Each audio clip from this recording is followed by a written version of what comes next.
Welcome to Live Impact News. It is so great to be with you on this Saturday. The time right now is 7 o'clock. I'm Siobhan Riley. We are going to be talking about homelessness today. Mecklenburg County has hit a record high when it comes to its homeless population and the number of people who are out on the street. 12%, a 12% rise in the homeless people living outside.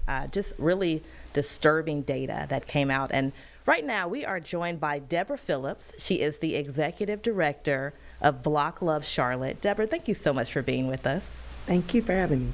So excited to have you. I know that homelessness is always a tough topic to talk about. It affects so many people in our community. Before we get started, tell us a little bit about yourself. Who is Deborah Phillips, and tell us about your organization. So Deborah Phillips, I'm originally from Raleigh. I've been in Charlotte well over 20 years. My background is information technology, but I found myself wanting to do more for others. So in 2016, I stepped outside of the box and started serving our houseless neighbors. And then when COVID hit, we went full throttle. We've been doing a lot of work in the homeless and houseless community, everything from street outreach to now having a day service center, providing tents, tarps, sleeping bags, even housing navigation, job readiness, mental health and wellness. We do fruit-free groceries. We also do a lot of community pop-ups. We try to help anybody that has a need. You don't just have to be homeless. And clearly, you are very passionate about this. I know my friend Karen was telling me you have to interview Deborah. She's so passionate about what she does. Why are you so passionate about this line of work? It has been me. It could be me again. I always tell people we're serving ourselves. Just put yourself in those people's shoes and through their eyes, and you're literally serving yourself. We're all, they say it one paycheck away, but I believe there's so many people that are now living overdraft to overdraft that we just have to be mindful that one setback could set them up for a position to be in homelessness. So you said it has been you. Yes, Tell indeed. us about your personal story. So the first time I experienced homelessness, I was actually on the campus of Winston-Salem State University. And I will say it took me 30 years to get a degree. I finally did receive that. But I was homeless there on the campus, sleeping in my car. And there was just someone there that showed compassion to me. They gave me a yes. And when you're homeless, a lot of times, listen, you don't want to ask because you're scared to be judged, and so your pride kicks in. And pride is the number one reason why a lot of our neighbors are homeless. You don't want to ask. You don't want to be judged. You don't want to be stigmatized. You don't want to walk into a room and someone automatically assume your situation, or just assume that maybe there's something mental going on with that individual, or that person has an alcohol problem, or something that they have done in their past has gotten them into this situation. Listen, it could happen to anybody. So being in that situation, and then again when me and my mother were fleeing domestic violence, and then again when me and my children were fleeing domestic violence, and this was a chain that I wanted to have broken, but I also wanted to tell people and support people and let them know you can come out of the situations that you're in. And it's really interesting because a lot of people who are struggling with homelessness are usually dealing with domestic violence situations, trying to get out of that situation, and also college students. I have talked to many college students who say they are struggling when it comes to finding jobs, finding food, and a lot of them are one step away from being homeless. What is your advice to people who are in that situation or are still in that situation? I tell them don't accept the no. Just because one person told you no, someone else has a yes for you. And that's where we come in. But it's not just us. There's other organizations. So, when I was homeless, we didn't have Google. Who was I going to search and look up? So I tell them to look it up. Call 211. Find out who your resources are. Go find a church. See if you can reach out to a community organization. But don't be afraid to ask. Also share your story. Let your professors know what's going on. Let your jobs know what's going on. You're having a hard time as a college student finding a job. Let's go back to your career center at your school and let them know what's going on, because that's what I did when I was homeless at Winston-Salem State University.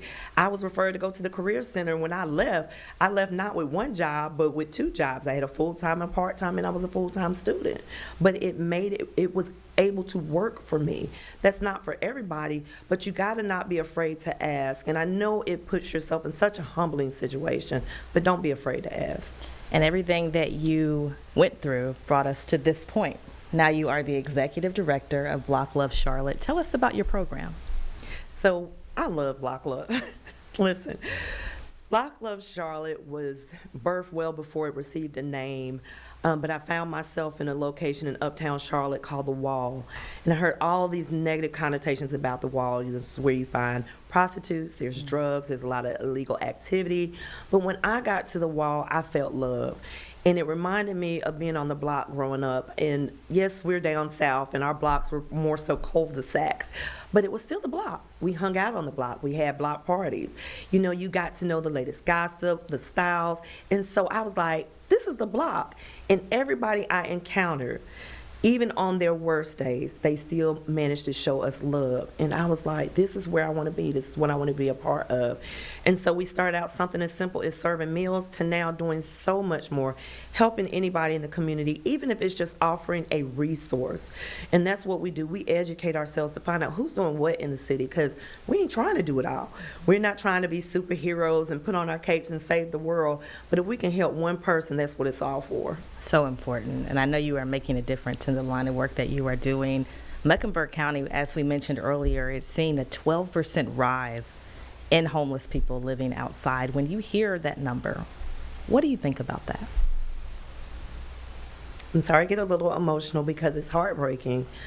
We're at a new location, and we had a new crowd last night when we served dinner at 5:30, and it was one of our largest crowds. And when you see children and kids, it's heartbreaking because we're seeing a lot of the larger families with, and the younger mothers with nowhere to go. Evictions are on a rise. You know, and you're listening to that and you're hearing that and you're hearing them go to eviction court, and they're wanting to work with their agencies and leasing companies, and a lot of them aren't taking it to heart. These are humans. You know, you're adding to the problem when you're not working with individuals. And then they're not even allowing time for the agencies to work with the individuals to catch them up on their rents. They are immediately going to eviction and to lockouts. And so it's heartbreaking. I seen a family this morning when I was participating in the AIDS walk, and seeing kids carrying, you know, sleeping bags, tents, blankets, babies. It's in their strollers. You see they have all of their belongings. What does that mean for the city of Charlotte when we got so much wealth in this city? Why can't we spread it? And it doesn't mean it has to come to my organization, but help somebody help somebody.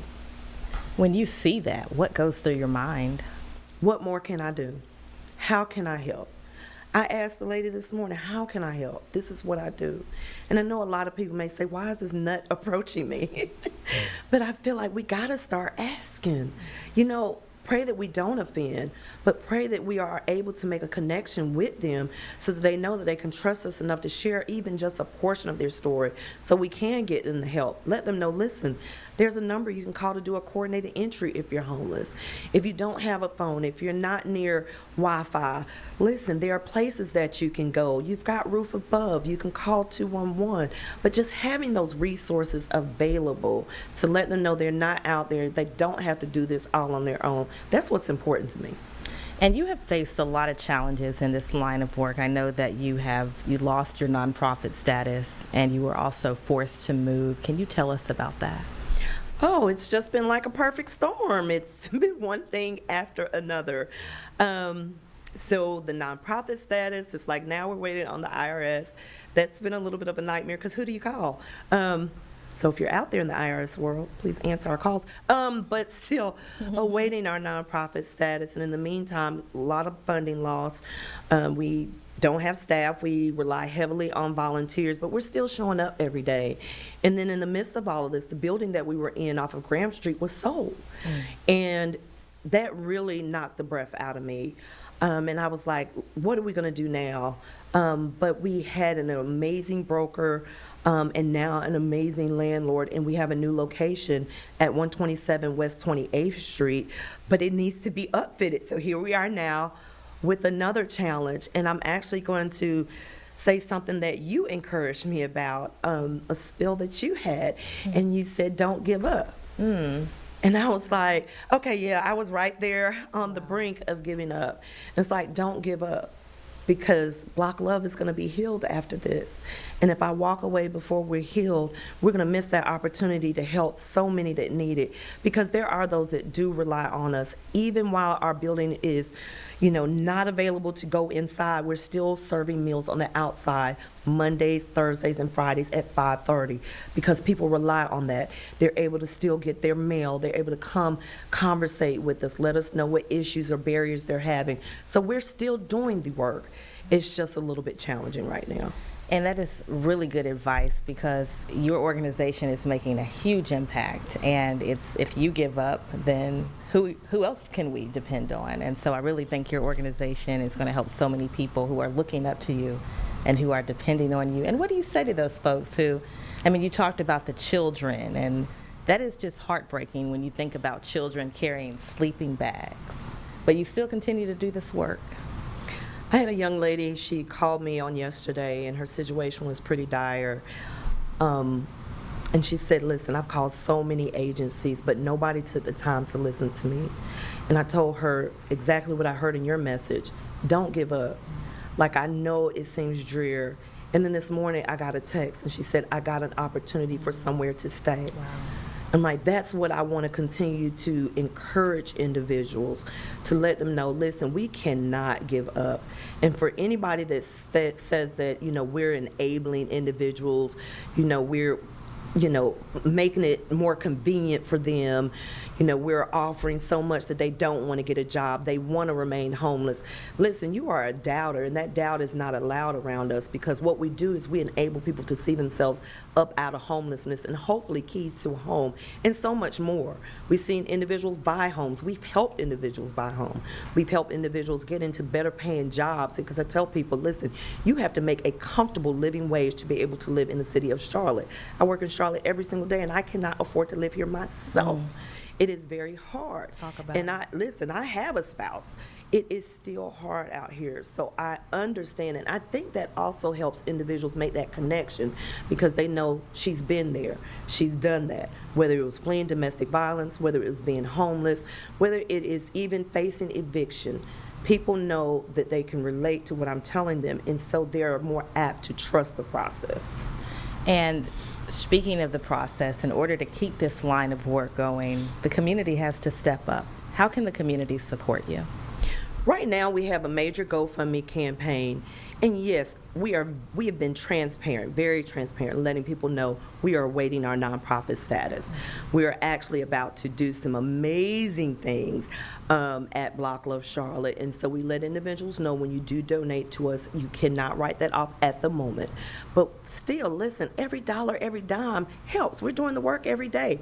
We have been consistent with money, without money, with a building, without a building. We are going to still show up for our neighbors, so it doesn't stop the work, but it does help the work continue. And so we're asking people, go check out our GoFundMe campaign. It is all of our social media pages. Everything is Block Love CLT, Block Love Charlotte, Facebook, Instagram, and we also have our website, blockloveclt.org. It's really simple to give, and even if you cannot give financially, we always appreciate volunteers. Give up your time and your talents. Show up. We have volunteers that help with resumes, they help with job interviews, they even help just to be a sounding board for our neighbors. And so we appreciate all the hands in the village it takes to be Block Love Charlotte.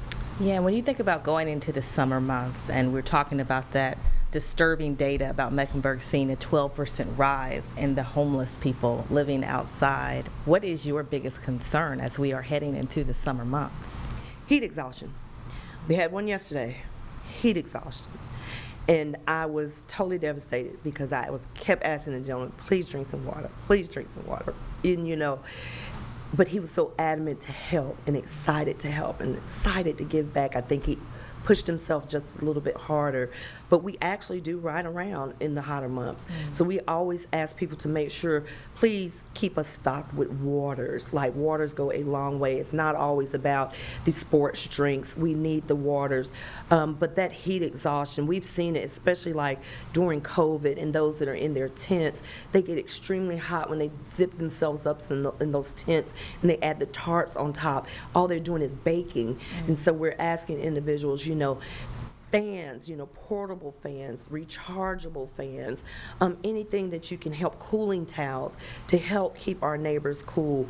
That's the biggest thing. And helping us keep our doors open.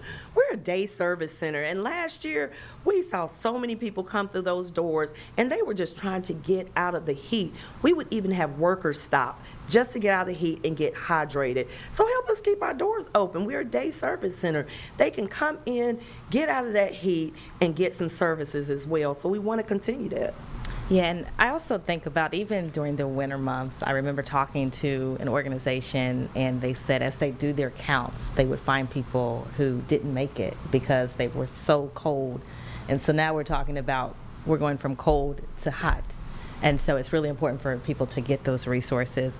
Before we wrap up and let you go, is there anything else that you want to add? Any final thoughts?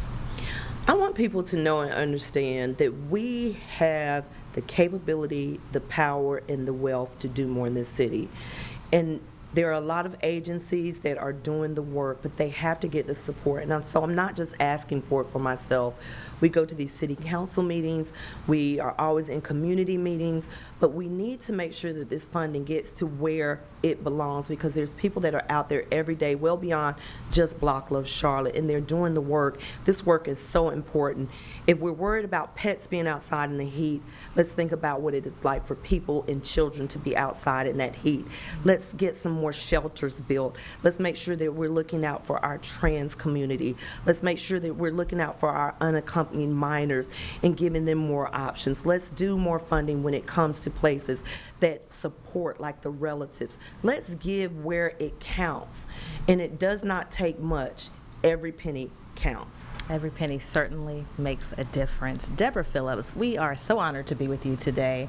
Thank you so much for your time. Thank you. Thank you. And again, Block Love Charlotte, tell us really quickly one more time, if people want to learn more about your organization, how can they give, and what is the website where they can go? Really easy. We're Block Love Charlotte, Block Love CLT, and our website is blockloveclt.org. I did want to ask you one more question before we go to break. When people hear your story about overcoming homelessness, really you went from homelessness to helping people who are homeless, and you're encouraging them. What did they say when they hear your story? A lot of them can't believe it. They're just like shocked, especially when I was fleeing domestic violence, because one of the hardest things that I ran into was I had my dog, who actually saved my life that particular night. Oh, wow. And then I had my son, who was 15 at the time, and I could not take either to the shelter. Someone allowed me and my daughters to sleep in their home, but my son and my dog slept in the van. And so we hear a lot of that, where a lot of the kids, especially the boy child or the male child, cannot go in certain spaces with the mother. And why are we separating families? I did hear recently that Gracious Hands is doing something about that. And so that's why we rely on other organizations, because we don't have shelter, but we need more spaces and places where we can refer individuals. We need family shelters where we can keep families intact. But when people hear it, they understand that it's coming from a real place. And so when I'm able to really empathize with them, I'm able to connect, gain their trust, and then we can move forward and work out a solution. Wow, the conversation is so good. I know we told you 15 minutes, but if you give us 10 more minutes, we're going to go to break. Okay. And I want to hear a little bit more about this, especially when you talked about your dog saving your life. We will be back with Deborah Phillips after the break. Stay with us.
Welcome back to Live Impact News. I'm Siobhan Riley. The time right now is 7:20. We are joined by Deborah Phillips, the Executive Director of Block Love Charlotte. We've been talking to her for the past hour.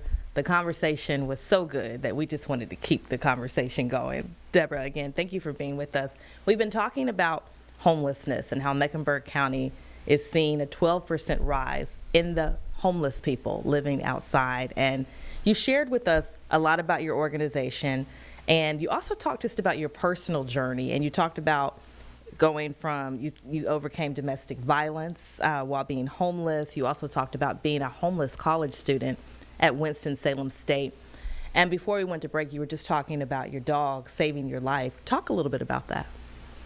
So I was in a domestic violence, domestic abusive marriage for over 10 years, and it had come to a terrible, terrible impasse. And so it got to the point where I was being threatened by a baseball bat, and my dog had gotten in between me and my ex-husband, and my ex-husband did beat the dog with the bat. And he asked me, was I going to choose the dog or him? And I sent my kids, had them run into the van, and I got my dog and got out of there. Took our dog to the vet, thank goodness for the 24-hour vet that we went to in Kannapolis, and they saved our dog's life. But once we got, out of the home, left the vet, where were we going to go? Where were we going to go? Right. It was late in the night, and we were told, we would have to wait in the morning to check in with the shelter. And when I was asked the age of my son, I was devastated. No money. Wow. No paycheck wasn't near to be deposited, so it was just like, what do you do now? Where do you go? And then no one's going to take the dog.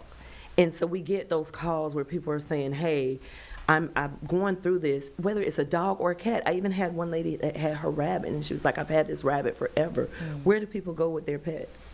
And some of them are in the same situation where I was in, where their animal actually sensed what was going on, stepped in and saved their lives. So you don't want to, that's your family. Or you don't want your kids to have that disconnection. My children had grown up with that dog.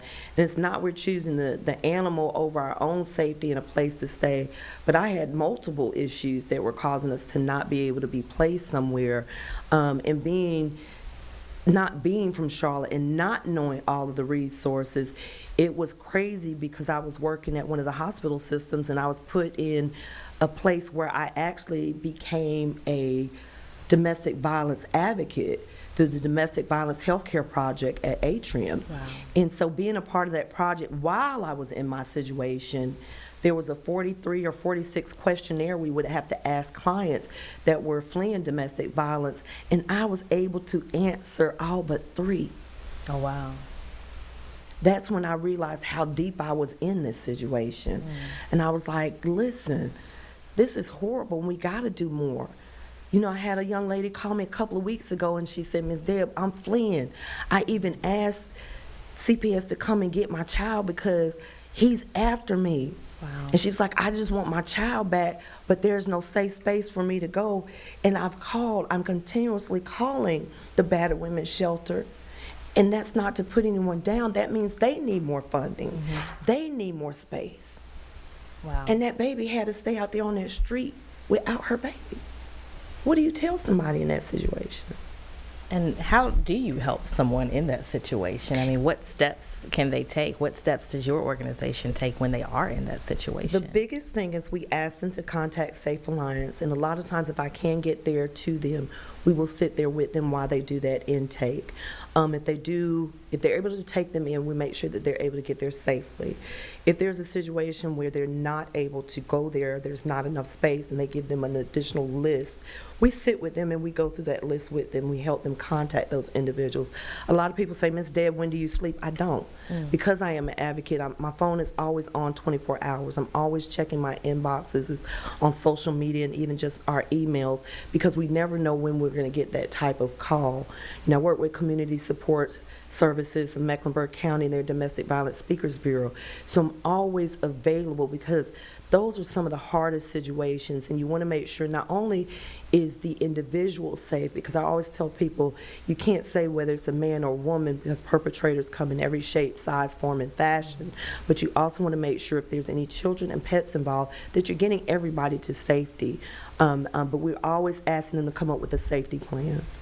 And you talked about how you went before City Council because funding is obviously very tight for your organization and so many organizations. Take us through that process when you spoke to City Council. Numerous times, but I can say our greatest advocate has been Action NC, and we thank them for the people's budget. And for a couple of years, we were able to receive some funding. And once we come out of the situation that we're in, we're hoping that we can go back to the city and say, hey, is this something that we can come back? We hope we can earn their trust. If we haven't lost it, I'm not ashamed to say that, very transparent. But it's hard, and we need the funding. You know, even if it's a private funder that is able to come in and say, hey, Dad, we believe in this project. We understand what you're doing. We understand how important it is. We looked at our numbers last year, just of instances of people coming in our door, and yes, these are duplicate. But when you have over 121,000 instances, whether we've been in the community doing community events, whether it's been our free grocery giveaways, whether it's been people just coming into our doors, those numbers are astronomical. That means somebody somewhere every day needs some type of assistance. And if all of the other agencies are as strapped as they're saying they are, we're coming in and trying to take some of that load off. We're not trying to reinvent the wheel. We just want to blow a little air in the tire, and that's what we do. 121,000, that's major. That's Instances. a big number. Mm-hmm. Wow. When you hear that number, I mean, that's heartbreaking. It is, and like I said, it's duplicates, but that means they may be coming back every day to use the computer, to check their mail. We have lockers, to look in their lockers, to get some food, to get some clothes. When we had the whole instance, that's what drove it up, when we had that whole SNAP instance over last year, right before Thanksgiving. Do you know how our numbers went through the roof? A lot of elderly people calling us, and they're just like, listen, I don't have enough food stamps to make it through the month. I'm hearing grown men in their 60s and 70s telling me I only get $17 or maybe $20-something a month. How am I going to make that last and stretch in food stamps, and I'm on a fixed income? Well, Deborah Phillips, it has been so great to talk with you, and I really hope that your organization continues to thrive and continues to get the support that it needs, and continue to keep us updated. We would love to hear about your progress and have you back on this show. Thank you for your time. Thank you.